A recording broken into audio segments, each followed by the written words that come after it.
R&R gets you ready for tonight's game. The Shootaround.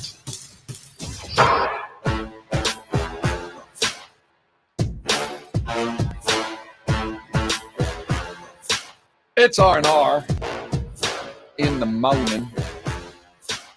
He's Rudy J. I'm Rob Thompson. Thank you so much for joining us, and aren't you glad you're here now? Let's talk some Spurs. It's time for the Shootaround with Carolina Teague as she joins us for all Spurs games. Hello, Carolina. How are you this morning? I'm doing good. Happy Taco Tuesday, guys. What? It's not Taco Tuesday. It's Tuesdays with Teague.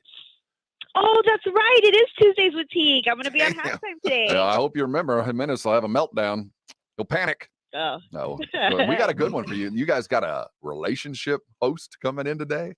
I know. We're going to be talking about my favorite topic, sport. I love anytime I can merge sports and relationships together. That's where I'm at. I give the best relationship advice.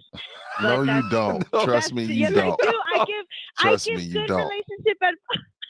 All right. I do give good No, I'm relationship kidding. I'm messing with you. I have no if you reason do to or think you that you don't. I like if you. I give you whatever advice you want. If you want savage That's not advice, good. I will tell you how to be a savage. You got to tell the truth, You Carolina. got to tell them the truth, what they need to hear. Unvarnished. That you're as a friend. You say you got to cut ties or you go all in on this one. That's what we need for friends. And now I guess let's transition into the Spurs. Should they cut ties or go all into it? Spurs taking on Denver. Let's go, Let's talk about it. Know yourself. What is Jalen Rose wearing? Oh, my gosh. Spurs are going to try to keep this 4-game road win streak alive as they head into the friendly con. Is it McNichols? Is that still the arena they play in up there in Denver? No, it's Ball arena. What is it? Ball, like the mason jar things. Oh, Or as in a ball? I didn't know that. No, it's like the mason jar ball. The mason jar manufacturer sponsors the. That's pretty cool. The Nuggets arena. Wow. So mason jars are that profitable? Well, obviously. They can purchase an arena? I didn't know that. At least they put their name on the building. So they get Jokic tonight. We watched what the Nuggets did to the Lake show on Sunday. It was a valiant effort by the Lakers. It was not an easy outing for the Nuggets, but they did dispatch them and help the Spurs gain another game in the play-in tournament. What do we expect tonight from Denver? As we didn't get to see DeJounte. We didn't get to see Jakob Poeltl in the last outing, but they quite frankly weren't needed. Is this a game that we circle as a win, or is this one that we look at as for incremental growth? I think it comes down to you have to check. We have to look at where Denver's standings are right now with the Spurs playing these better teams. CT, it's going to come down to, do they care? Are they happy with where they are? And that's how you'll be able to tell what type of effort you're going to get. Because I mean, you have a Phoenix, they're locked in. Memphis, they're locked in. Denver, so I guess it comes down to where they are seeding wise and if they're happy with that. Yeah, and right now I believe they're sitting at the 5th seed, if I'm not mistaken. Okay. So if they're sitting at that spot, I would be comfortable at the 5th spot, but maybe they're not. Nikola Jokic too. He's I think he's the best player right now in the league. One of the top players. He just actually won. He just surpassed Carmelo Anthony for franchise history too, for the most. The most times winning the Western Conference Player of the Week, 11 times. So he's been averaging in the past 4 games 34 points, 17 rebounds, and 8 assists. And the Nuggets won 5 of their last 7 games. So they may rest the players. Who knows? I doubt it. But I believe that the Nuggets are going to put in full effort. Well, looking at the matchup, let's see, knowing ourselves, do we know if DeJounte's going to play? We know he warmed up against Portland. Wasn't necessarily lost like 10 pounds. Required. So, yeah, he seems a little bit down. So, as I expect, maybe he's out. Trey Jones in, Lonnie Keldon. What do we know? Keita Bates, probably. So the last post game, Pop was talking about DeJounte, and he was basically saying that DeJounte is going to be okay. The last game against the Trailblazers, he had 0 energy, and he wasn't eating the way he was supposed to be eating. So because of those reasons, Pop sat him out. So Pop wants him to fully have his strength back in order for him to be back in the game. And Keita Bates-Diop also said as well that they need him at full strength, and the Spurs medics are not going to clear him to go back onto the court until he feels a little bit better from his upper respiratory illness, which I don't know what that means. I don't know if it's congestion because I had congestion recently. Maybe me and him, got something in common. But it is definitely something that they want him to be fully healed for before he comes back. So I expect him to be back really soon, just probably not today, depending on how his energy is. Let's talk about the Nuggets.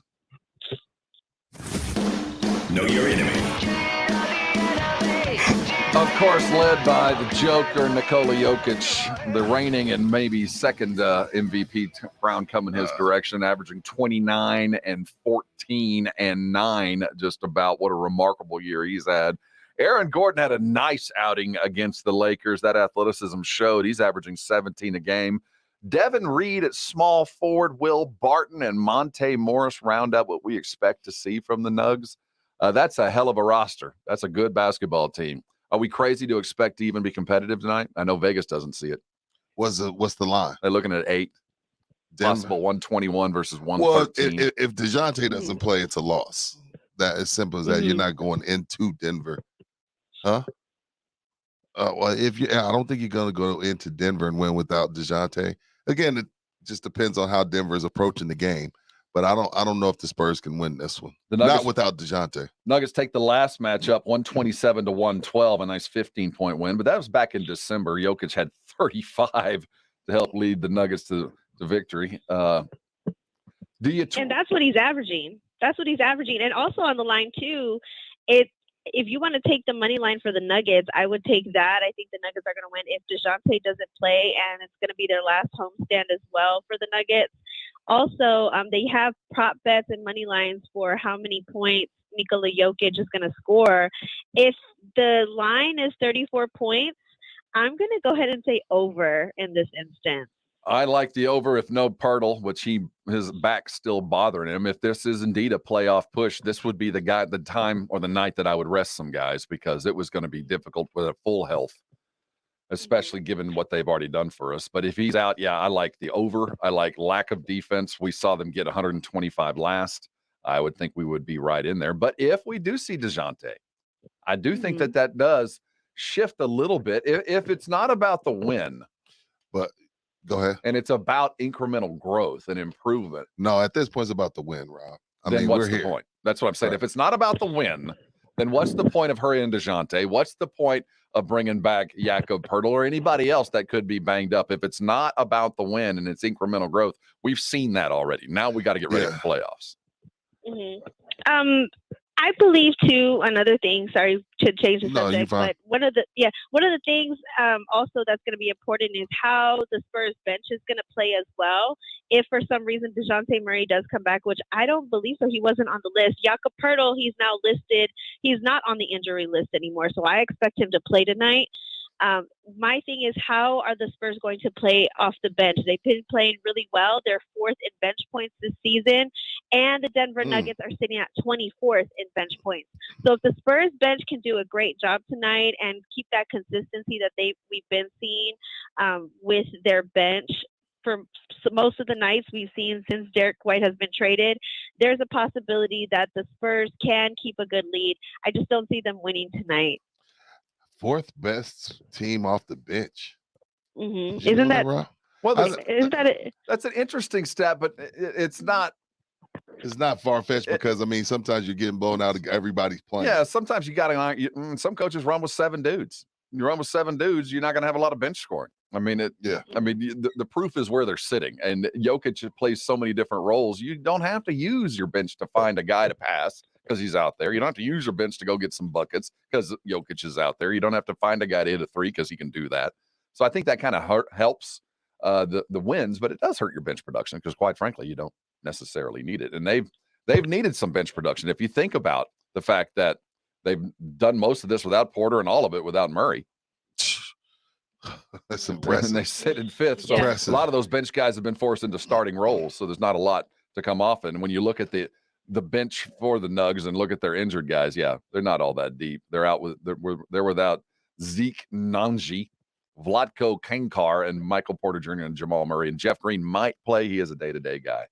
Let's go into the injury room for the Spurs. Inside the training room. One of the things that we have learned over the last couple of years is protection from communicable diseases.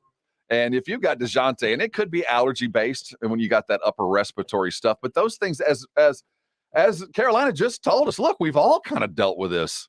Some of this might be, let's just keep DeJounte away from the team until he gets well, because we can't all be dealing with this. And if it's taking him out of what could be two games, this is something to be worried about. Sound like the flu to me. Does, when you don't have energy and you don't want to eat, that sounds like the flu. Hey, upper respiratory, I can't breathe. I'm sneezing. I'm stuffy.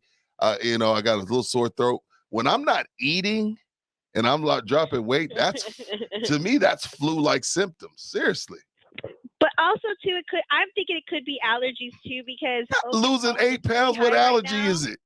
What allergy makes you lose 8 pounds? Well, no, maybe he's not eating the way Pop wants him to. Oh, okay, gotcha. When you take Benadryl and you're on antihistamines, I just learned this recently because I notice every time I take antihistamines, I get super hungry and I want like a sandwich in the middle of the night. And I try so hard not to eat that sandwich, but I end up eating it. I'm just going to be of course, honest. we all do.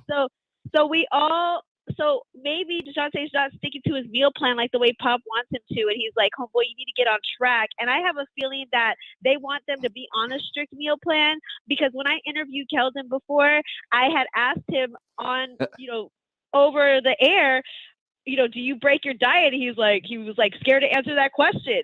So maybe it's because he's breaking his meal plan and he has allergies and he's taking antihistamines. I think he's sick. You lose 10 pounds. I think only the weight loss is this what is threw one of me those. off, right? I think allergies played a role in all of this, but I think you lose 10 pounds and you're not able to go through warm-ups. The guy is dehydrated and not well. And compound that with playing at altitude. If there's any question, there's no need to play. Yeah. I mean, if he is dealing with allergies and it's upper chest and you're going into the thin air, you're not going to do yourself any good. Seriously. So this is one of those games that, as you measure the witchcraft of a coach and how they get their teams ready to play in a play-in or play-off. Right. How do you prepare your guys and sacrifice a win or two to make sure you're completely hot? And this is one of those questions that I'm glad the Spurs have to answer. Now we have to deal with strategy and not just playing out the strings. So it'll be interesting to see how the Spurs go at it. I do expect whoever does go in there, they're going to give it everything. They're going to compete. It's just I don't think they have enough manpower to keep up with Yoke and his abilities. But we'll see, because their record against the West is surprisingly good. They're 23-25 but against the West stinks this year. Oh, that's right. 3 years ago, that would have been an important number. It's not bad. Yeah. It's still good for a young team, but just look at the bottom of the West and look at the bottom of the East as record-wise, and you'll see why that record is so close to 500. Well, I think the consensus is this is one where we stay healthy and live to fight another day. Carolina Teague stops by for all of our shoot-arounds, and on Tuesdays we have Teague in the building. Don't forget, she'll be here at noon with Micah Menace. Thanks for stopping by, Carolina. We'll see you in just a bit. Thanks. I'll be there. Be square, guys. Carolina Teague, as always, on Shootaround.